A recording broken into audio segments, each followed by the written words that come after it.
Hello guys, ഇന്ന് നമുക്കില്ലേ വെറും ബന്ന് വെച്ചിട്ട് നല്ലൊരു ഡെസേർട്ട് ഉണ്ടാക്കിയാലോ.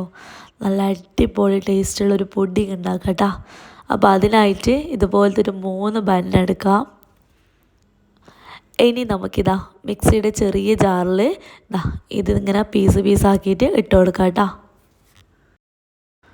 അതിനുശേഷം നമുക്കിതിലോട്ട് 1 കപ്പ് പാലും കൂടി ഒഴിച്ചു കൊടുക്കാം.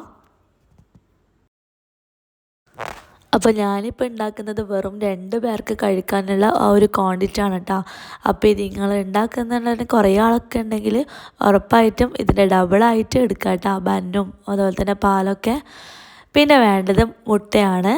അപ്പോൾ ഇതാ 2 മുട്ട എടുത്തിട്ടുണ്ട്, അതും കൂടി ഇതിലേക്ക് ഒഴിച്ചെടുക്കാം. പിന്നെ വേണ്ടത് പഞ്ചസാരയാണ് കേട്ടോ. അപ്പോൾ ഞാനിപ്പോൾ ഒരു 1/4 കപ്പ് പിന്നെ ഒരു 1 ടേബിൾ സ്പൂണും എടുത്തിട്ടുണ്ട് പഞ്ചസാര. അപ്പോൾ നമ്മുടെ മധുരത്തിന് ആവശ്യമായിട്ടുള്ള പഞ്ചസാര ചേർത്ത് കൊടുക്കുക കേട്ടോ. പിന്നെ ഒരു 1/2 ടേബിൾ സ്പൂൺ വാനില എസൻസും കൂടി ചേർത്തിട്ടുണ്ട്. എന്നിട്ട് നന്നായിട്ടൊന്ന് മിക്സ് ചെയ്ത് നല്ലോണം ഒന്ന് അരച്ചെടുക്കുക കേട്ടോ.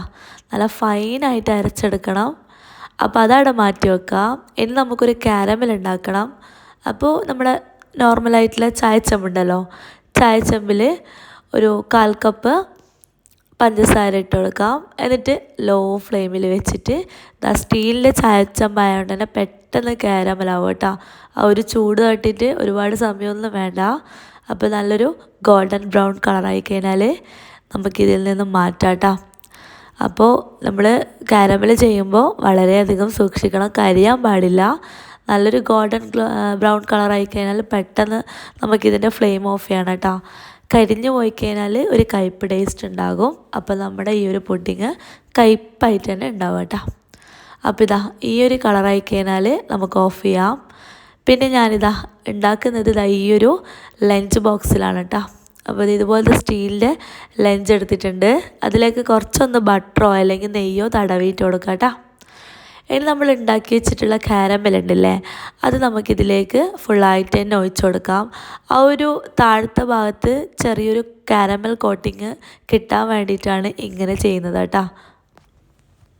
അപ്പോൾ അതുകൊണ്ടാണ് പറഞ്ഞത്, കാരമൽ കരിഞ്ഞു പോയിട്ടുണ്ടെങ്കിൽ മൊത്തത്തിൽ കുളമാവും, പിന്നെ ഒരു കുളം ഉണ്ടാവില്ല നമ്മുടെ ഈ ഒരു പുഡിങ്. അപ്പോൾ ഇതാ കാരമൽ ഇതുപോലെ ഒന്ന് ഒഴിച്ചെടുത്തിട്ടുണ്ട്. കാരമൽ ഉണ്ടാക്കുമ്പോൾ പെട്ടെന്ന് ആയപാടെ തന്നെ നമ്മളിതാ ലഞ്ചിലേക്ക് പാരണം കേട്ടോ, അല്ലെങ്കിൽ കട്ട പിടിച്ചു പോകും. എന്നിട്ട് നമ്മളിത് അരച്ച് വെച്ചിട്ടുള്ള ഈ ഒരു സംഭവമില്ലേ ബന്നിൻ്റെ, അത് നമുക്കിതിലോട്ട് മുഴുവനായിട്ട് തന്നെ ഒഴിച്ചു കൊടുക്കാം. അപ്പോൾ ഞാനിപ്പം പറഞ്ഞല്ലോ വെറും 2 പേർക്ക് കഴിക്കാൻ പറ്റിയിട്ടുള്ള ആ ഒരു ക്വാണ്ടിറ്റിയാണ് ഉണ്ടാക്കിയിട്ടുള്ളത്. അതുകൊണ്ട് തന്നെ ഈ ഒരു ലഞ്ചിൽ പാരണ്ട അത്രയേ ഉള്ളൂ. ഇനി നമുക്കിത് ആവിച്ചമ്പിലിട്ടിട്ട് നന്നായിട്ട് ഒരു 15 മിനിറ്റ് ആവിയായിട്ട് കഴിഞ്ഞാൽ നല്ല അടിപൊളിയായിട്ടുള്ള കാരമൽ പുഡിങ് ഇവിടെ റെഡി ആവും കേട്ടോ. അപ്പോൾ അതിൻ്റെ ഉള്ളിൽ ലഞ്ച് വെച്ചിട്ടുണ്ട്. എന്നാൽ ഒന്നെങ്കിലും ഒരു മൂടി വെച്ചിട്ടോ അല്ലെങ്കിൽ ഇതുപോലെ വാഴയില വെച്ചിട്ടോ ജസ്റ്റ് അതൊന്ന് കവർ ചെയ്യാം, ആ ഒരു ആവിൻ്റെ വെള്ളം കിട്ടാണ്ടിരിക്കാനാണ്. എന്നിട്ട് മൂടി വെച്ചിട്ട് ഒരു 15 മിനിറ്റ് ഇതൊന്ന് കുക്ക് ചെയ്തെടുത്ത് കഴിഞ്ഞാൽ നല്ല അടിപൊളിയായിട്ടുള്ള കാരമൽ പുഡിങ് നമുക്ക് റെഡി ആയിട്ടുണ്ടാവും കേട്ടോ. വെറും 15 മിനിറ്റ് മാത്രം മതി ഇതുണ്ടാക്കാൻ. അപ്പോൾ ഇത് റെഡിയായിനോ നോക്കാൻ ഒന്ന് തുറന്ന് നോക്കാം. എന്നിട്ട് ജസ്റ്റ് ഒരു സ്ക്യൂറോ അല്ലെങ്കിൽ ഒരു ടൂത്ത് പിക്കോ വെച്ചിട്ട് ജസ്റ്റ് ഒന്ന് കൊത്തി കൊടുക്കുക കേട്ടോ, അല്ലെങ്കിൽ ഒരു കത്തി വെച്ചിട്ട് ജസ്റ്റ് ഒന്ന് കൊത്തി കൊടുക്കുക. പൊട്ടിപ്പൊടിക്കുന്നൊന്നും ഇല്ലെങ്കിൽ സംഭവം സെറ്റാട്ടോ. ഇനി നമുക്കിതിൽ നിന്ന് റിമൂവ് ചെയ്യാം. എന്നിട്ട് പെട്ടെന്ന് തന്നെ നമുക്ക് പ്ലേറ്റിലേക്ക് മാറ്റാം കേട്ടോ. നമ്മൾ വെയിറ്റ് ചെയ്യേണ്ട ആവശ്യമൊന്നുമില്ല. അപ്പോൾ നമ്മളൊരു സ്പൂൺ വെച്ചിട്ട് സൈഡെല്ലാം ഒന്ന് എടുക്കാം കേട്ടോ. അതിനുശേഷം നമുക്ക് പ്ലേറ്റിലേക്ക് റിമൂവ് ചെയ്യാം. പെട്ടെന്ന് റിമൂവ് ചെയ്യാൻ പറ്റും കേട്ടോ. ഇതിന് വേണ്ടി നമുക്ക് വേറെ ഒരു എന്താ പറയുക ഗ്ലാസിൻ്റെ ബൗളോ കാര്യങ്ങളോ ഒന്നും വേണ്ട, പുഡിങ്ങിൻ്റെ ട്രേ വേണ്ട, അങ്ങനത്തെ ഒന്നും വേണ്ട കേട്ടോ. ജസ്റ്റ് ഒരു സ്റ്റീലിൻ്റെ പാത്രം മാത്രം മതി ഇത് നമുക്ക് ഉണ്ടാക്കിയെടുക്കാൻ കേട്ടോ. എന്നിട്ട് ഇതൊരു പ്ലേറ്റിലേക്ക് ഇതുപോലെ ഒന്ന് കമഴ്ത്തി കൊടുക്കാം. എന്നിട്ട് ജസ്റ്റ് ഒന്ന് അത് പൊന്തിച്ച് കൊടുക്കാം കേട്ടോ. നല്ല ചൂടുണ്ട്, അപ്പോൾ ചൂടോട് കൂടിയിട്ട് തന്നെ റിമൂവ് ചെയ്യുന്നതായിരിക്കും നല്ലത്. അങ്ങനെയാണെങ്കിൽ ആ ഒരു കാരമലിൻ്റെ ചൂടോട് നമുക്ക് ഈ ഒരു പുഡിങ്ങിൽ കിട്ടും കേട്ടോ, അല്ലെങ്കിൽ കുറച്ചൊരു പാടാണ്. അപ്പോൾ നല്ല അടിപൊളി ടേസ്റ്റുള്ള കാരമൽ പുഡിങ് ഇവിടെ റെഡി ചെയ്യട്ടോ. അപ്പോൾ ഇത് നമുക്ക് ചൂടോടെയും കഴിക്കാം, അല്ലെങ്കിൽ ഫ്രിഡ്ജിൽ ഒരു 1/2 മണിക്കൂർ തണുപ്പിച്ചിട്ട് അങ്ങനെയും കഴിക്കാം കേട്ടോ. അപ്പോൾ സത്യം പറയാലോ, ഇത് ഉണ്ടാക്കി കഴിഞ്ഞാലേ തീരുന്ന പേര് ഉണ്ടാവില്ല.